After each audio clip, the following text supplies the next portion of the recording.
Good evening. Does that work for you, Tim? Okay.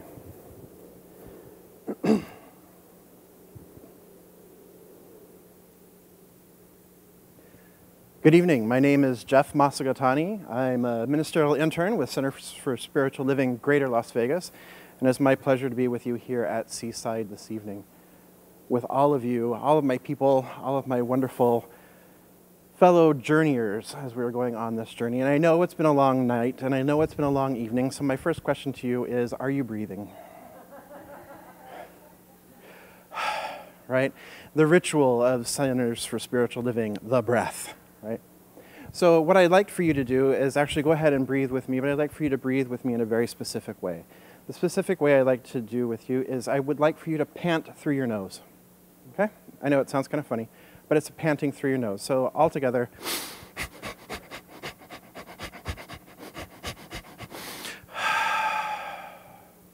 And again, pant.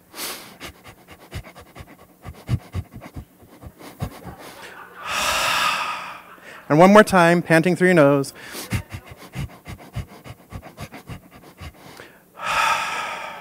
Just make sure you don't blow any boogers, right? Okay. So what this is in yoga, this is called the breath of fire. And what the breath of fire does is it energizes and innervates us. It brings more vitality and more energy into our bodies. And it's a little trick that we can do at any time when we're feeling a little slouch. So, you know, it being 9 o'clock at night, we might be feeling a little bit of a slouch, so I wanted to share that with you. And the question that I started off with, are you breathing, is the question of the evening. And it is also the title of my talk. So a couple of weeks ago, I had the wonderful opportunity to sit in and substitute a class on the Meditation is More Than You Think class. And the particular week that I got to substitute was the breathing meditations. So if you're familiar with this at all, we have it's a wonderful survey class that goes through all kinds of different meditations, and this particular one was on breathing. So I got to do lots of research on breathing, and the breath of fire came up, and other techniques came up that I'll share with you a little bit later. And it was so fascinating and so wonderful to go into this class, because what I find when we teach classes here, and all of you teachers know this, and those of you who are teaching Science of Mind classes, and all of us are teachers because we're all standing here on this stage and on the stages and platforms of our centers. And each time is an opportunity to teach, but each time is also an opportunity for us to go deeper with the subject material, to look at it from a different perspective, to see something new, and to really embody it in a whole new and different way. And so I got to do that a couple weeks ago with breathing. So I'd like to share with you tonight some of the things that I learned about breathing through the class from the other night. And so when you open the textbook, or not the textbook, but when you open the manual, if you will, for the Meditations More Than You Think, I believe this is what it says in all of them, but I'm not sure because we have a tendency to add materials at Centers for Spiritual Living, Greater Las Vegas. So this may be in everybody's, or it just may be in ours, but I'm going to share it with you anyway. So it is a quote from The Mysticism of Sound and Music by Hazrat Inayat Khan. Oh, it's not, okay, so it's in everybody's then. All right, so this is good. All right, if a person wishes to study self, to know the self, what is important is not to study the mind, or of the thought, or of the imagination, or of the body, but the study of the breath. The breath has made the mind and body for its expression. It has made all from the vibration of the physical atom, from the tiniest to the grossest. Breath is audible. It is a word in itself. For what we call a word is only a more pronounced utterance of breath fashioned by mouth and tongue. If we said, first was the breath, it would be the same thing as saying, In the beginning was the Word. In the beginning was the Word, and the Word was with God, and the Word was God. And all that was created by God, and that which was not created was never created by God. Wow. Simple contemplation of breath. Breath being the beginning of life. And so we got to really, a wonderful opportunity to really study breath that night. And so we first looked at it as unconscious breathing. We're all going about our business all day long, breathing in, out, in, out, in, out, in, out, not giving much thought to it. And how often do we do that about God? How often do we bring our conscious awareness to God? Now, I know that most of us in this room, we do it at least a few times a day, but we could do it more often. And it's that in and out, in and out, in and out, and it's an autonomic nervous system function, which is good, because we don't want to have to be considering like, okay, I need to breathe and out all day long. We'd never get anything done if we were only focusing on being able to breathe or, making our hearts beat. Okay, I got to make it beat, beat, beat, beat, beat, right? So it's a wonderful function that it's autonomic, that it's automatic, and that's great. And it's interesting that often we only become aware of our breath when we're losing it. We've lost our breath. We are winded, or we're struggling, or we're feeling constricted, and we notice our breath because our breath changes. The way we're breathing changes, and that causes us to have an awareness of our breath.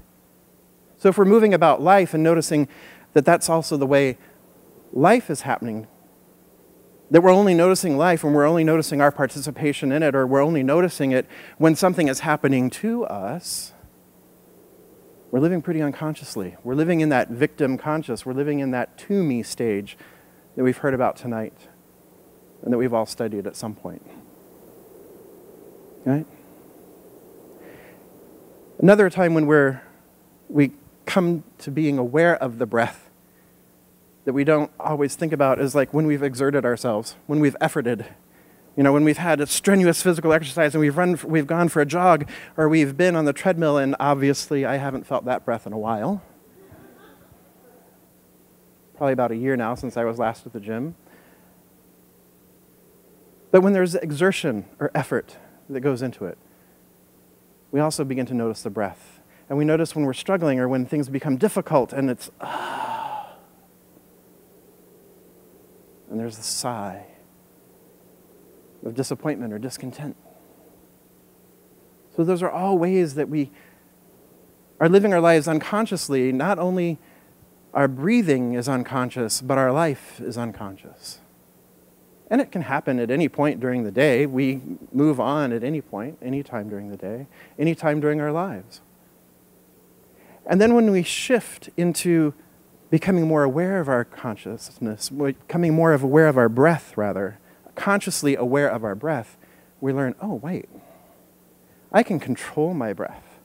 I can control the way I breathe. I can use my breath to affect change. I can use my breath to direct the flow of it. I can use my breath like we just did at the beginning of this talk to make myself feel more energized by breathing shallow and fast. Or I can calm myself by allowing myself to breathe deeper, taking in that nice deep breath that we all know and love so well, that we just do it so automatically when we just say, okay, everybody take a deep breath, and everybody goes, but we can use it to relax. They're techniques, they're tools. We can count our breaths to enter into a meditation, 1, 2, 3, 4, 1, 2, 3, 4, 1, 2, 3, 4. Counting to see, counting just to still the mind by focusing on the breath. We can use it as a technique or a tool, just like we can use spiritual mind treatment as a technique or a tool. We can use meditation as a technique or a tool.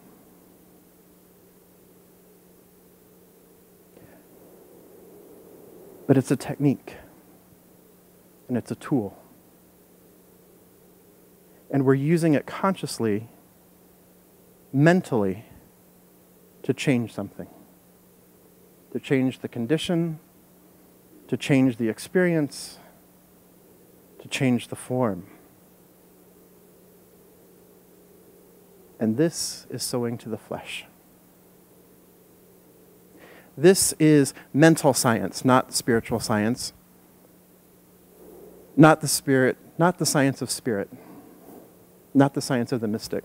It is the science of the spirit, if you will, because the entire universe is the body of the spirit. The entire universe is spirit made manifest. And in that sense, it is spiritual. But it's still mental. Ernest Holmes, the famous quote that we hear so often, "There's good for the universe and I can use it." You know what? That's right. It's totally true. It's absolutely right. But it's limiting. It's limiting. God is so much more than the universe.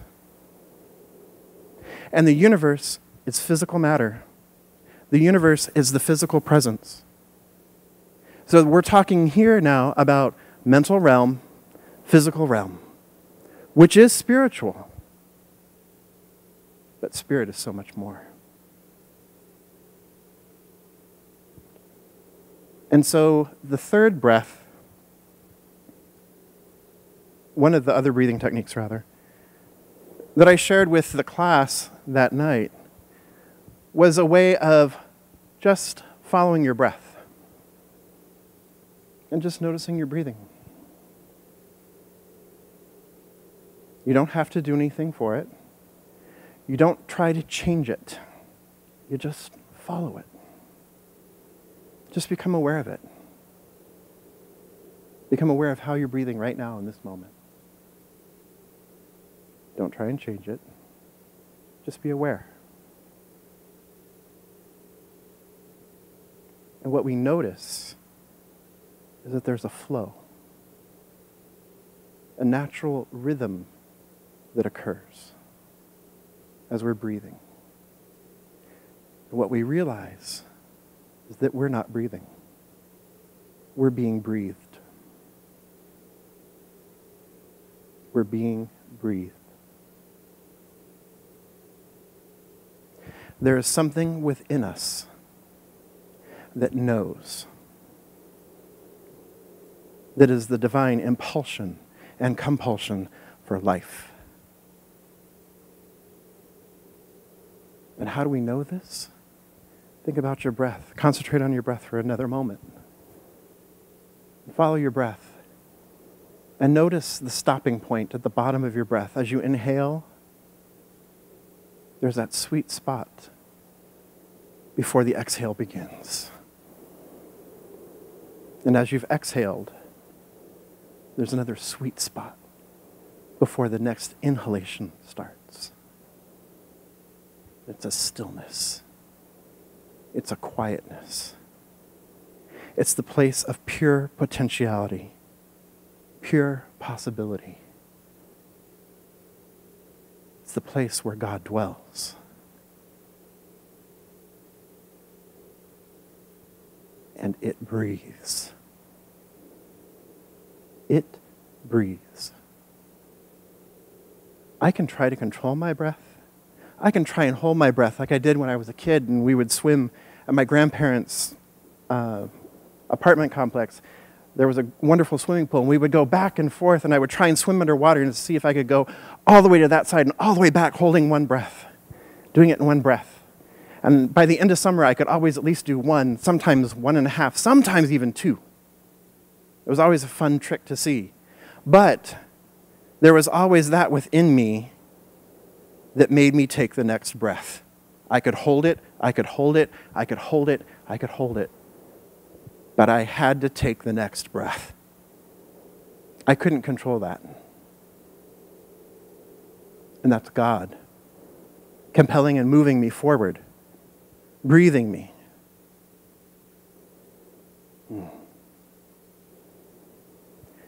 So when I get into that sweet spot, when I realize that I'm not breathing, but it is God breathing me, I realize that I'm the place where God shows up. I realize that I'm the place where God shows up, lives, moves, breathes, and has its being in, through, and as me. And I have my life in it, living in its expression, as its expression.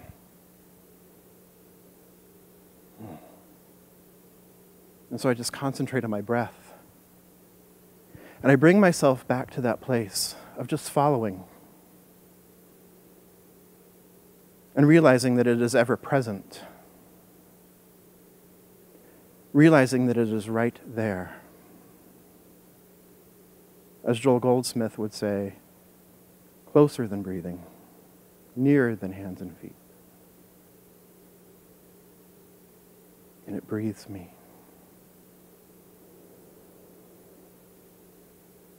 And in that, I'm sustained and maintained.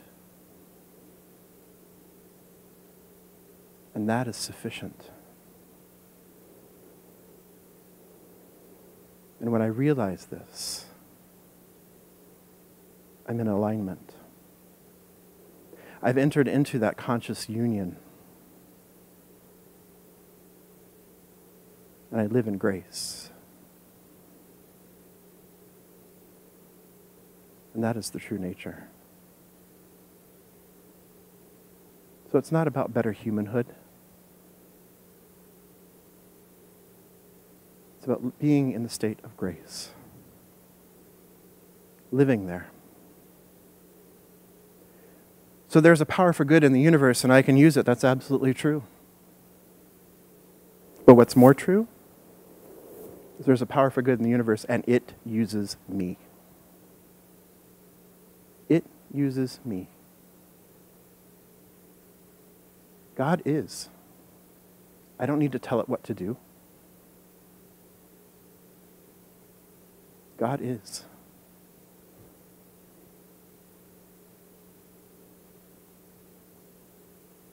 It simply is. And so what I know for myself, and I know for others in the room, we're called to share this. We're called to be here, to speak, to hold the beacon, as Colleen mentioned earlier, to be the light, to be the presence, to show what's possible. And what's possible is much bigger, much greater than my Toyota Prius, or my house, or my relationship with my beloved. So tonight I ask, are you breathing? Or are you breathed? There's no right or wrong, but what there is more. Namaste.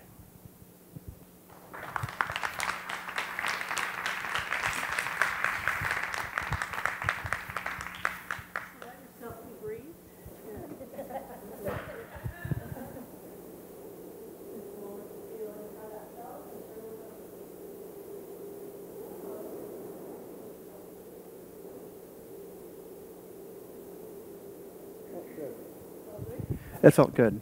And it was also, it felt risky. Because